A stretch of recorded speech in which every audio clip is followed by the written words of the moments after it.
with Tony Cash, a space for honest dialogue, conversations that may not fit traditional formats, but are essential for real growth. We tackle the questions the church often avoids through transparent conversation, trusted experts, and biblical clarity. Off Script delivers godly answers to real-life issues without judgment, fear, or performance, because people don't live in sermons, they live in real life. This is Off Script. Yeah. Off Script. Tony Cash. And today, we're stepping into a conversation that's sure to challenge perspectives. Has the church become too feminine? Joining me today is Mario Reyes. He's a poet, an author, a veteran. Thank you so much for your service. Thank you, sir. And mental health practitioner who's doing powerful work at the intersection of storytelling, identity, and emotional growth.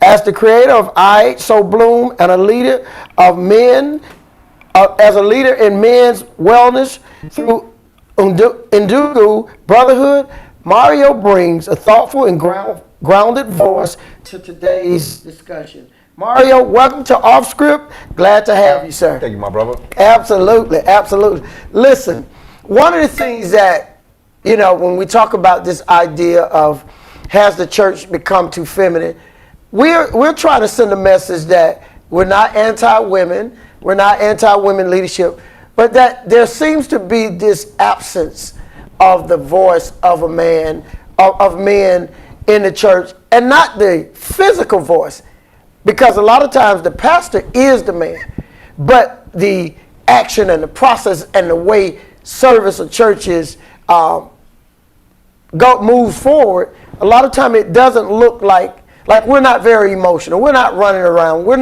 That's not who we are on a normal basis unless we're at the Braves game. Then all of a sudden you'll see that.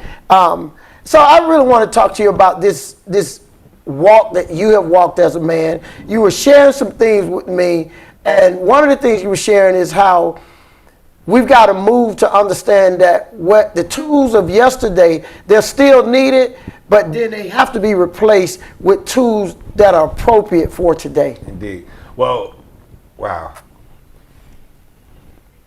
I think we'll land there at some point, but you said a lot in the introduction, and I have to, not to say rebut, but give my input. Sure.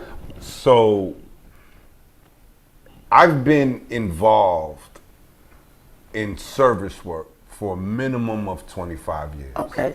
And I feel as if at this juncture, we are really wrestling with a manhood recession. Okay. What do I mean by that? We all know what the policies of the 80s and 90s have done to black men and the family and the kids that were raised. There is a renaissance going on right now with the younger brothers. We have so much critique for them, so much judgment. Yes. But there is a true renaissance of them understanding their emotional intelligence and their presence. However, whenever I do my service work, you know what I don't see? Men. Wow. I just came from Jamaica doing service work with my wife for Kiwanis of St. Anne in the Montego Bay Parish, and there was one other man that had white hair, and then 3 young teenage boys, and everybody else was women. Wow. Every time I go to a church service, whether it be not church service, but of service for the church, Sure. whether it be through services in Midtown, St. Phillips, New Birth, all of these places where I do love the word, the women are running all the service. Yes, they are. Women are volunteering at extreme levels. Yes, they are. So when we talk about the absence, we cannot talk about the absence of the male voice through the lens of critiquing the feminine, critiquing the female leadership that has shot the gap, just like football terms, right? We're going to shoot the gap in the absence of the leadership of men. Yes. That right there would be a huge disservice to the union of what a true alpha is. You know, we talk, you know, everybody uses that term, that alpha this, alpha that. I don't think we understand it truly. We like using wolves as an example, the alpha wolf, right? Yeah. The alpha wolf doesn't lead. The alpha wolf stays at the back of Yes, the he pack, does. looking after all of the weaker ones, because the weakest is usually trailing. And guess who's at the front? The female. Yes. There's more than one alpha. And the female is doing what? Leading. Mm-hmm.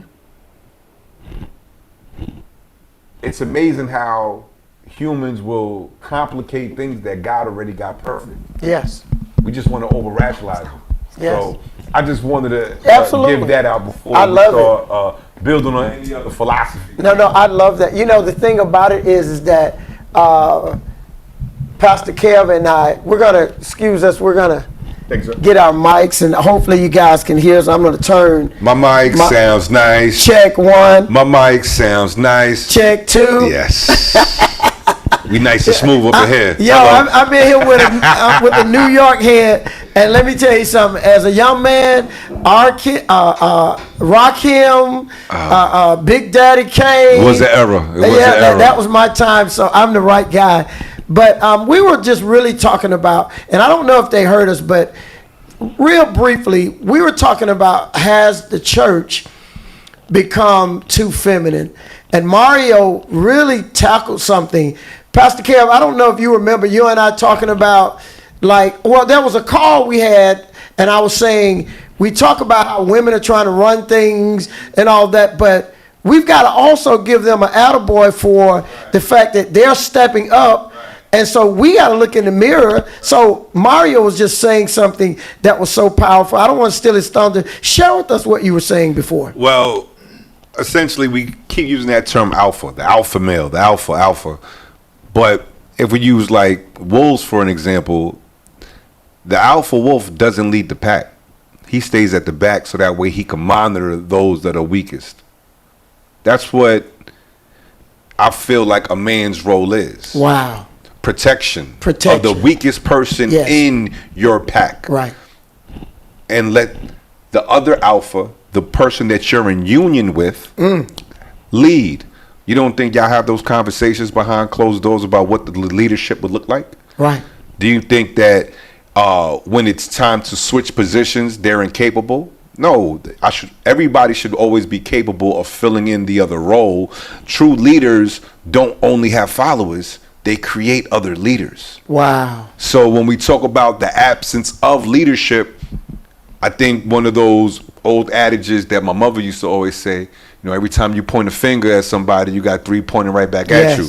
So are we criticizing ourselves for not being present enough for our brothers? Because a lot of times the brothers that are present eventually start to feel muted. Yes. Because their perspective is not shared.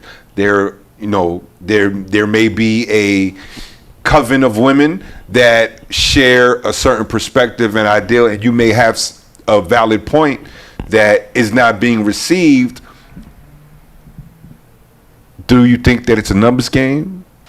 If you had a brotherhood, if you had your own Dugu right here, and y'all would be able to say, okay, let's approach this differently and listen with different ears and stop being so cynical, how much further we could get? Now, you said Undugu, right? Did I pronounce that right? Yes, sir. And I don't know how much they heard about who you are. Share a little bit about that if they didn't get that in the beginning, because I know our mics were acting up. But also that term and what it means to what you're saying to us today. Well, Undugu means brotherhood in Swahili, and I have had the pleasure of being the chief experience officer for Undugu Brotherhood, founded right here in Atlanta. We meet every Tuesday at the Loudermilk Conference Center between 6 to 9 p.m.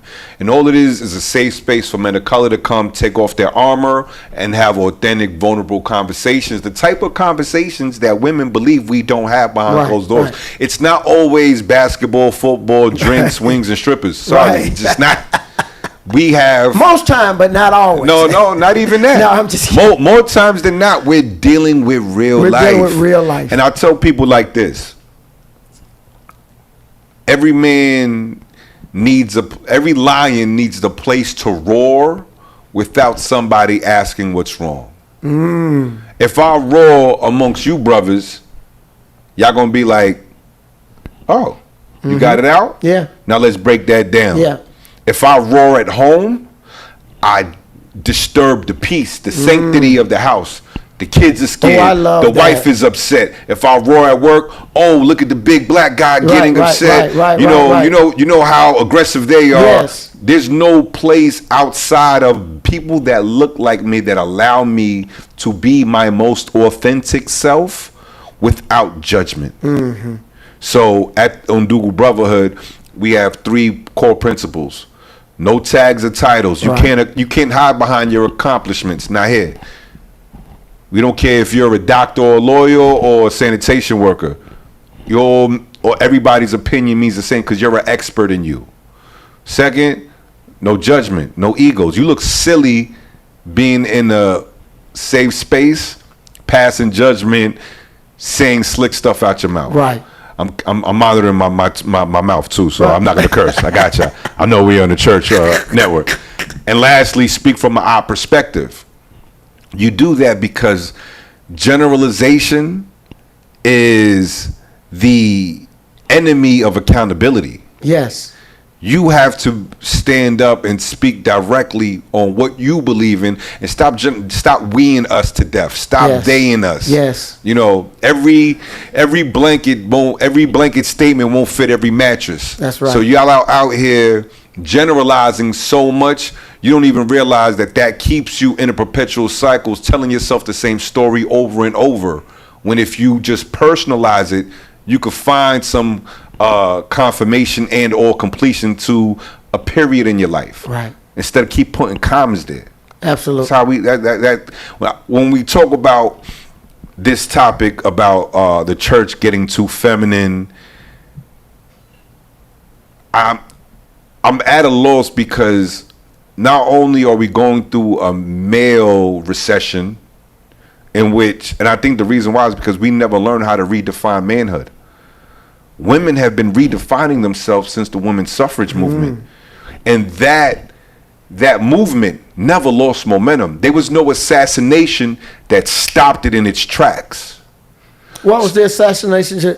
Because see, now what we're going to talk about the civil rights movement, about black men. Okay. You have these leaders. You have, whether it be Martin, you have Malcolm, and then the various others, brothers that Bobby Seale. We could start really going down the list of black male leadership that gets assassinated. What does that teach other black male leaders? Don't stand up or you will be assassinated. You can't stand up. You gotta You gotta find that medium, right? Is all assassination physical? Absolutely not. Okay. They don't like we could look at the leadership now, look at the Epstein files. How much of the white leadership and celebrities have gotten any jail time or scrutiny? 0. Even some that were already arrested just got pardoned. Right. I don't make excuses for the brothers who have participated in anything that was deemed immoral and or illegal. Right. But they throw them in jail super fast, don't they? Right. You're just saying the system don't work the same. The system don't work the same. The system work exactly how it was designed to work. They're designed in the same. Clearly, it's working how it's designed. So for me, and first of all, thank you for. I think there's a lot of women at home, and because there was a few here cheering for you, going, "Give me a M, give me an A, give me an R, I, O. What do you have? Mario." So So the women are really cheering for you for saying what you said. Hey, But I I'm think, so glad y'all got that on camera, because I'm going to use that again, just so y'all know. and listen, the way I just did that, maybe the church is getting too feminine. But anyway, the thing about, though, like, okay, respecting everything you said, Mario. Let's broaden it. We'll start with the church, but let's broaden it. Okay. Are men not in service like they should be, or like it would be beneficial to be, because like you said, not so much that their voice is not heard, but they're being evaluated wrongly on how a man should show up, and that evaluation does not match the true identity of who a man is today. I love the way you just put that. One of the things that I talk about often at Undugu is we're more than service providers. So when I talked about the redefinition of manhood, you really have to start going down the line and understanding that men are allowed to be whole human beings. Yes. Meaning that they are allowed to have a balance of masculinity and femininity within themselves. Because every time you repress that, it further explosions. Men don't cry through their eyes often. We cry through our actions. Wow. So by repressing all of those feelings that otherwise could be expressed through maybe a cry, which I will argue anybody down.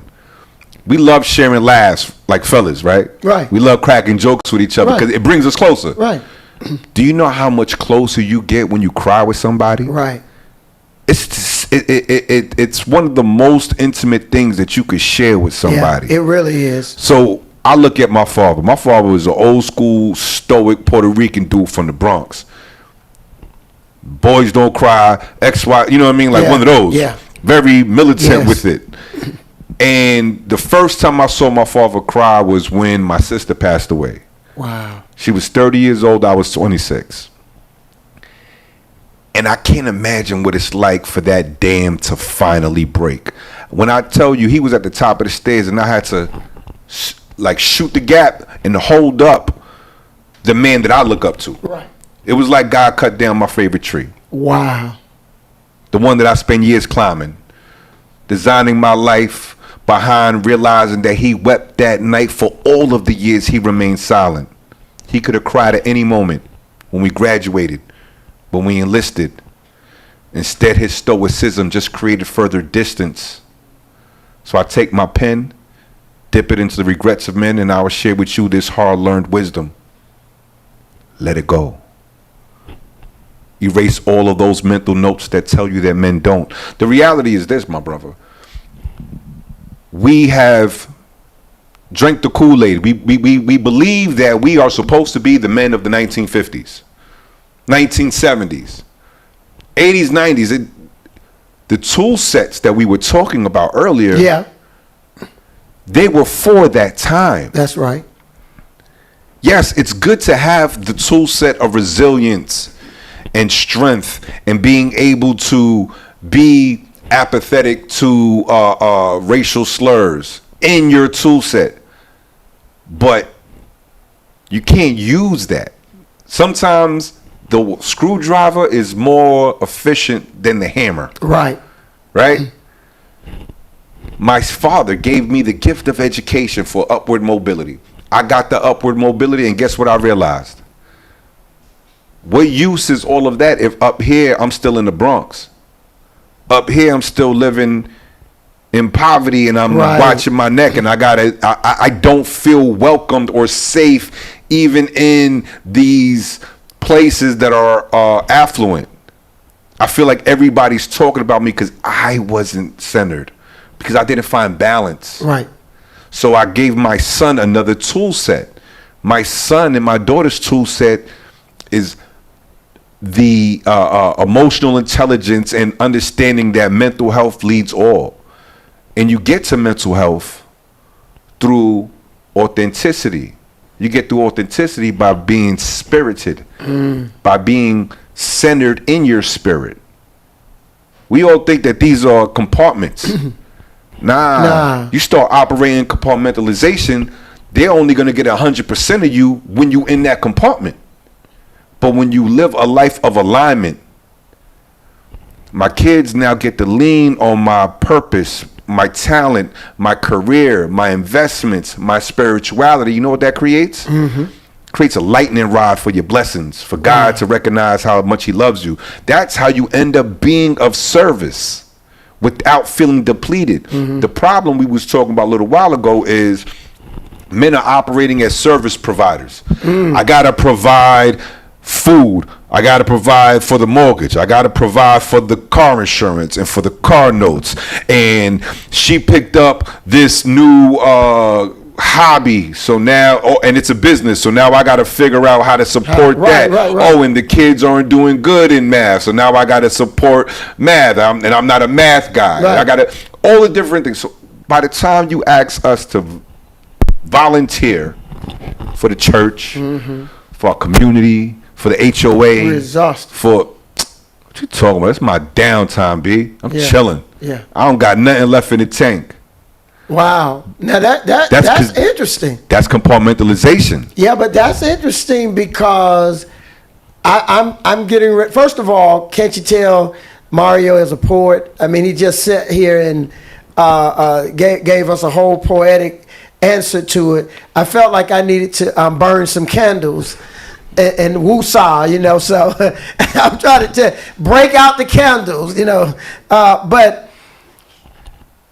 one of the things you said that really hit me, that really resonated, I should say, is could it be that question is, are we exhausting the male species so much before Sunday that by Sunday he has nothing left? Now, you may not think where he lives is exhausting, but for him, living up to a particular image, trying to be the man at home, trying to be the father, trying to scale this ladder, which I can say I struggled with that for a long time, because I had predestined before I got there what I would be in corporate America. Only problem was they weren't in agreement with that. So by the time and now you got me where you're the therapist and I want to put the mic down and go, Dr. Mario, let me tell you what's really wrong with me. Because by the time I got to Sunday, I never even thought about this. This is true. By the time I got to Sunday, Sunday was hard because I had failed Monday through Saturday. What says thou to that idea and the work you do with men and how that may parallel to the work you do? Okay, so men are exhausted by being service providers, right? We're gonna do something that I call a shared language model. Meaning, while we're going through the discussion, we're going to stop, define the word, so that way we're operating with the same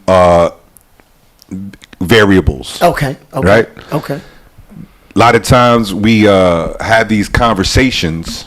We attach emotion with words because we define words differently based on our experiences, and then we wonder why we're in miscommunication land. Okay. So we're gonna keep it as funky as possible, right? Now that being said, men are service providers. They're exhausted. They're trying to live up to an expectation because they allow other people to define them. Okay. Two, what I've realized in my experience and my working with men is that men are really good at projection. Yes. We're really good at confidence, because confidence requires projection. It requires a third party to receive what you're projecting. We all in agreement. I'm the man. Boom. Say less. What men are not accustomed to in my experience, is authenticity. Authenticity does not require anybody applauding your internal wins. It only requires you acknowledging them. So once you get into this narrative in your head, we do a lot of work on identity narratives, the story you tell yourself about yourself. So if the story you tell yourself about yourself is that I am valuable only because I can provide, and then you find yourself exhausted trying to provide, you are not prophetic if you spoke that into existence and created that reality for yourself. So what do? You advocate for yourself. You set boundaries. My boundary is every Tuesday from 6 to 9, I am busy. Tuesdays are my day. What happens if there's a delta? We'll discuss it when it comes. If it requires my attention and is that pressing, then sure. But the reality is this. The minute you set up a boundary, the minute you could tend to yourself and start rewriting that narrative of I have to do it all. I am Superman. Superman is exhausting. I prefer Black Panther because he got his butt kicked all across the Yucatan, and that looks like more reality to me. That looks like the world that I live in. Somebody got a challenge for you, and they want me to ask you personally. Sure. Let's talk. They said now. You were talking about how men are exhausted, right? Yes.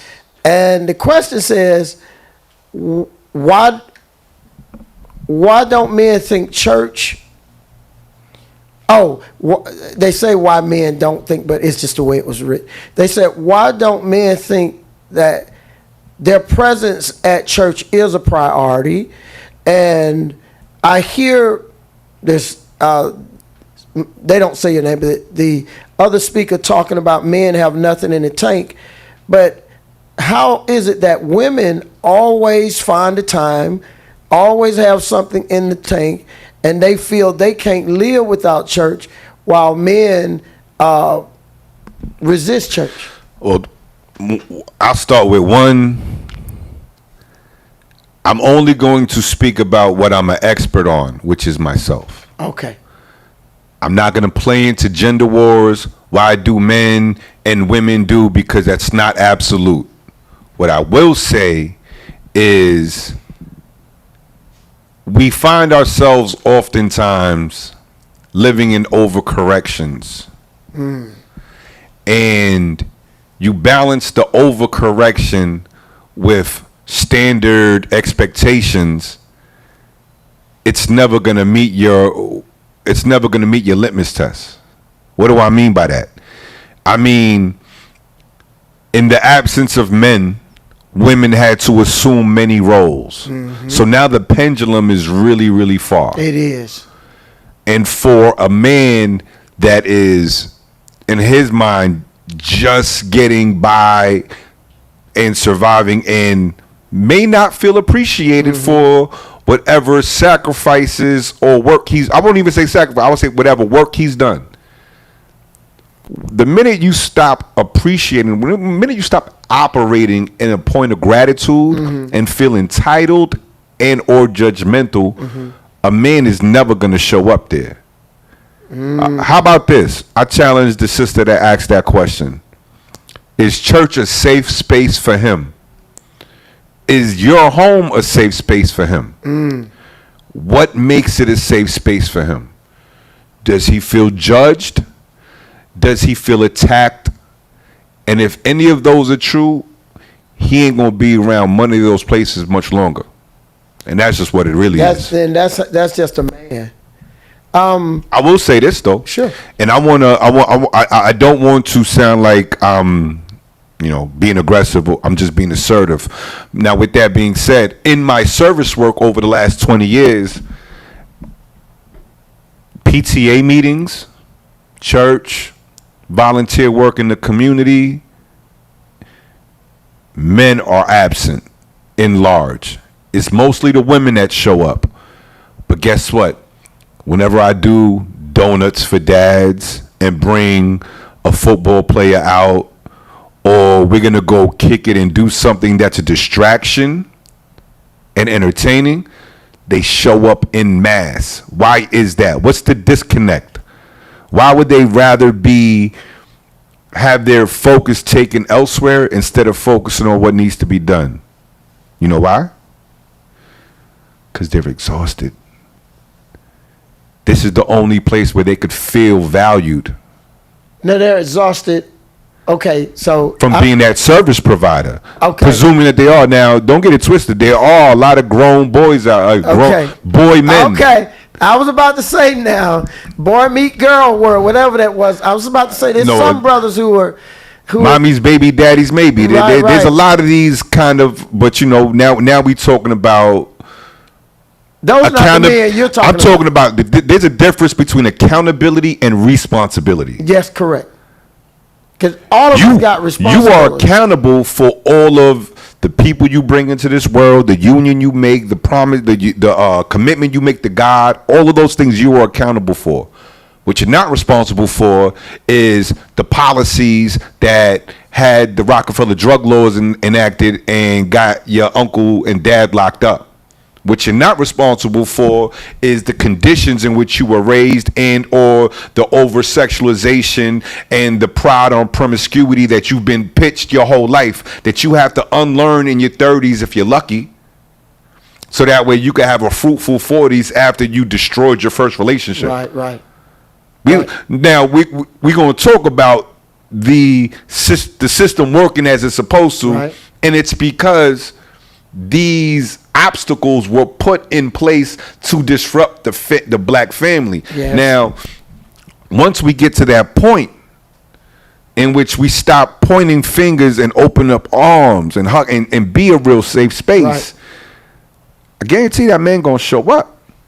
Well, okay. So somebody is asking, you know how sisters do. Basically, the way I'm reading this question, okay, Mr.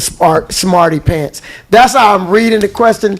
They want to know. Okay, I write light skin. Right. With the man Right, bun. I light got you. skin. All right, what up? That's what up, my man? That's what they're saying to you. What up? I'm ready. They say, okay, give us what the perfect place for a man, the perfect church for a man in your idea as a man. Like, if you were to walk into a place, what would you say the perfect place, church for a man would look like or sound like or whatever? I think they're just saying your own, not the generalization, your own view.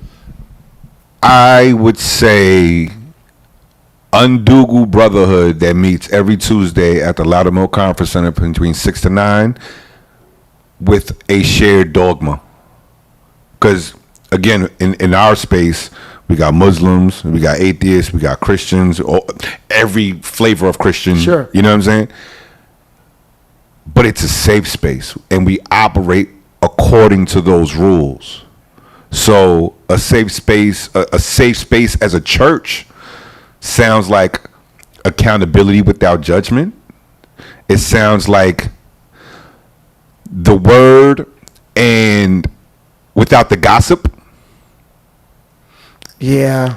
Now hold on before you go into. Now hold on. Let me cook. I want you to. If we're gonna talk about that gossip part, I want to bow to you on that. I bow to you on that because that irritates me when I see a man gets up and supposed to be preaching the gospel, and he spends 30 minutes gossiping about stuff happening in the world, and I'm sitting there going, what kind of brother want to hear? all right. So I want to challenge that a little bit. Okay. My perfect church speaks to the time and uses the word as the parables to provide lessons to. Right. I think traditional churches use the tool set that they were given and they try to lead with the word and then loosely tie in current events or their own personal feelings, which comes across very lazy. Yes. So when we talk about my church, it would be of active service. How many churches have economic empowerment committees in which they have relationships with banks locally, so the people that are a part of that church could get their small business loan to amplify their business, and the type of infrastructure to teach them how to run Right. an operational business and not just be independent contractors. Right. Speaking of that, that's what you're sitting in that kind of place now, which is what we're Yes, trying sir. to build. The leadership said, Yes. I read Yes. the mantra as soon as I came Yes. out. I said, this is alignment. Yes. Wow. Look at Thank God. you. Yeah, because the thing about it is we realize and I know I wish we had more time because I really want you to take a belt out and just really whip this subject matter right here. I realized something a long time ago. My personality is very much male aligned, meaning when things don't give me results, I don't like to keep doing. You know how men like we are like, okay, what are we trying to achieve? Performance based. Yeah. So when I started leading this ministry, the first thing I knew, I said, I was born a boy, but I'm born a man. I got to be a man. And so I started leading this ministry understanding that the only way I'm going to be happy is if it's performance based. Not meaning I think I'm getting saved by that, but it has to be set goals, set ideas, and set results. Now, and maybe you can touch on this, what I have found is that is not a recipe for mega, but it is a recipe for individual success. And by that I mean I have individuals with me who have gone through this process with me. So I would say I can tell you about maybe 3 or 4 people in the ministry who, when I met them, let's just say they were, I don't know, had $10,000. Yeah. And today I'm sure the average one of them have about 600,000. Well, that was because the way I lead and pastor is very process oriented, but it's also goal related. It also You have KPIs. Yes, there you go. How do you feel that's missing in the church also? And then how do someone like me draw more men? Because that's who we are here. I tell you like this, it's funny. We get sold so many lies. They said more money, more problems. I said, nah, it's more purpose, more profit. You see, your money only get funny when you're not walking your God-given promise. That is right. God has the plan for you. You only make your profit once you accept that you are the prophet, ladies and gentlemen. Come on. Now, what does that mean? And why does it mean that? You will spend so much time, effort, and money investing in things that you don't believe in, that you think are going to turn a profit, but you're never going to study it to understand the intricacies of it. When if it's something that is purpose driven, you don't have to do it, you are actively being it. That's where you find the real scalability. So it's funny because you and I are similar but different in the way that I'm not a qualitative person. Okay. You're a quantitative person. I'm a qualitative person. Yes. I've been doing service work for years, and I don't know what my impact is. But all of those hours and days and weeks and years that I spent being of service are worth it if one child doesn't go to jail. One man doesn't kill the other. One sister could feed her kids. And that's what this place is found on. Like we believe, like we a It's long time ago, purpose-driven. Yeah, we stopped trying to figure out how many numbers, but exactly what you said, man. I'm getting chill bumps because everything Mario is saying is, I minister that to you guys that we're purpose driven, and if we see one family that stays together, if we see one family that gets out of poverty, if we see one person move from, hey, I didn't think I could have wealth to now I'm walking in wealth, we're fine with that because it's purpose driven. And you are right. I am quantitative in my personality, but I'm also qualitative in the idea that you just said, which is I care about that individual because I can see what my impact was on that individual. And I have to believe if I impact that individual, the world is impacted because they have to go out there and infect it. But you know what you just also described? There's many ministries that are confidence-based. They're projecting. They're trying to talk to you to say exactly what they think you want to hear, so that way you could invest in them. The difference between them and the Leadership Center and Ndugu and Mario is that I'm authentic. I don't need you to like me. What I need you to do is just listen. But my God, I don't need you to like me. I just need you to listen. I just need you to listen. Or don't listen and just allow me to be of service, and then we can shake hands and walk away. You don't got to like my methodology, but the results will take care of themselves. Yes. I know it because there's brothers that, bro, we save lives every single day. I know my wife got to be tired of sharing me with the world. How come I text somebody that today? I text someone that I said my mother shared with me when I was a young boy. I have to go to that text because when God aligns, you can't just say, well, we're out of time. No, you're never out of time when God says, yo, we going into overtime. Only Mario, big Bronx building in the energy. Yo, stick around, y'all. We got this. God loves New York and Atlanta. He loves New York and Atlanta. But he's going to love the Knicks a little bit more for the playoffs. Yeah, okay. Yeah, we are playing you all that first round, right? I'm a little nervous about that, too. But I shared with someone, I said, my mother once told me something that I didn't understand. She said, son, I want to tell you something that you're going to have to accept. She said, you weren't born because of me. You were born through me. God has a purpose for you that's different. Now, you're not going to understand this right now, but you will never just belong to one person. That's why you struggle in the world right now. Now, let me just be very candid. She was short, like I was dealing with multiple, you know how you're a young man dealing with multiple women, and I'm thinking I'm just the worst. And my mother right. Mario wasn't like that. No, not light skin, I mean. He wasn't like that. But it's amazing what a mother can do. While I was beating up on myself, she was sharing with me, no, what the enemy meant for your bad, you're learning.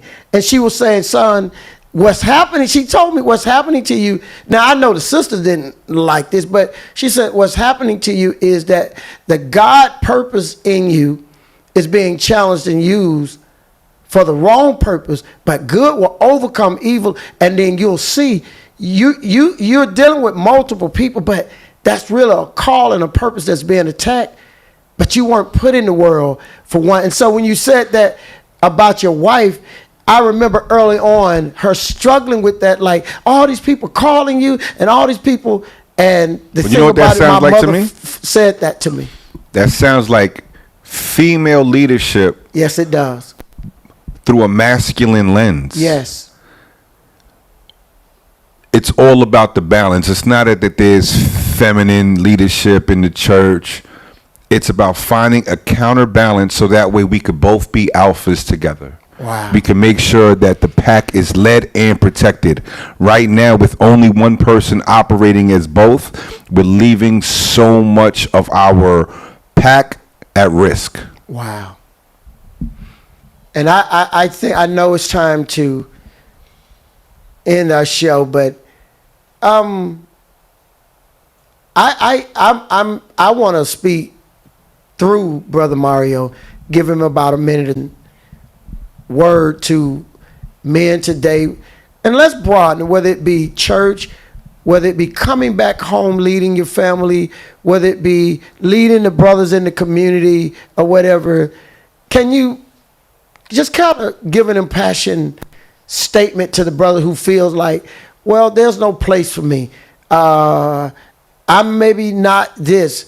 You'd be surprised how many men look at their physical stature and feel like, I'm not valued. Can you just give that man who's feeling like that a few words of encouragement? Peace, King. I see you. With your back to the wall, trying to hold up the house of cards. You got a mind full of thoughts and a mouth full of words, and you hope to express your stress, but every time you do, it's met with disrespect and disregard. I see you, God, and I can hear your silence loud and clear. It's reflected in the broken love language that we share when we act like we don't care, and that's why we never commune. Or when we finally do, we live in a false truth, hiding behind distraction, disaster, and abuse, allowing our halos to become our noose, choking the God out of our blessings before we learn how to become of any use. I hate to break it to you, but the higher your level, the higher your devil. Try as you might, putting that devil back into its hole is stressful. There's a chaos that surrounds every man that is successful. And unfortunately, those that you love the most will use your love as a vessel to introduce you to that 38 special. It's deep. We always try to treat it like it's sweet, but if I turn the other cheek, it's only so you could peep the next thing that's coming down the creek. You see, being a bigger person doesn't always end in a bigger result. It just means that you're being an adult. And with all that you got going on, my brother, allow me to tell you, I'm proud every single time you show up for yourself.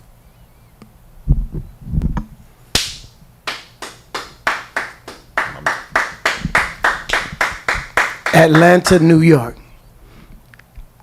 You know, this session, this part right here is where I usually say a few parting words. And number one, I want to thank my brother Mario for such an amazing night. Just sitting next to you, I know I'm sitting next to a king because a king knows a king. Thank you, my brother. And I want to say to every brother out there, and so, for some reason to the sisters also, that we're not, broken. We're not separated. We're not apart. We're together. The only thing that's missing is trying to figure out how do we fit together, and understanding that just because two parts haven't been fitted together doesn't mean two parts don't fit together. They just need to figure out how they fit together. And so for every man that's looking at this show tonight, I hope that you recognize there's a place for you in this world. There's a place for you in some home leading your family. There's a place for you in God's church. There's a place for you in corporate America. But the first place there has to be for you is in yourself. You have to believe who God called you to be. And once you believe in you, I believe everything around you will feel possible. So thank you so much again. I'm Tony Cash for Tony Cash with Off Script. It's been an amazing time I've spent with you in your home, in your car, wherever you are. Thank you so much. And I can't wait to see you again with Off Script with Tony Cash. Make it a great evening. Bye-bye. We hope you enjoyed today's segment. Look at the bottom of your screen to connect with the Leadership Center. While you're there, please consider giving. Your support helps us continue real conversations, biblical truth, and real freedom.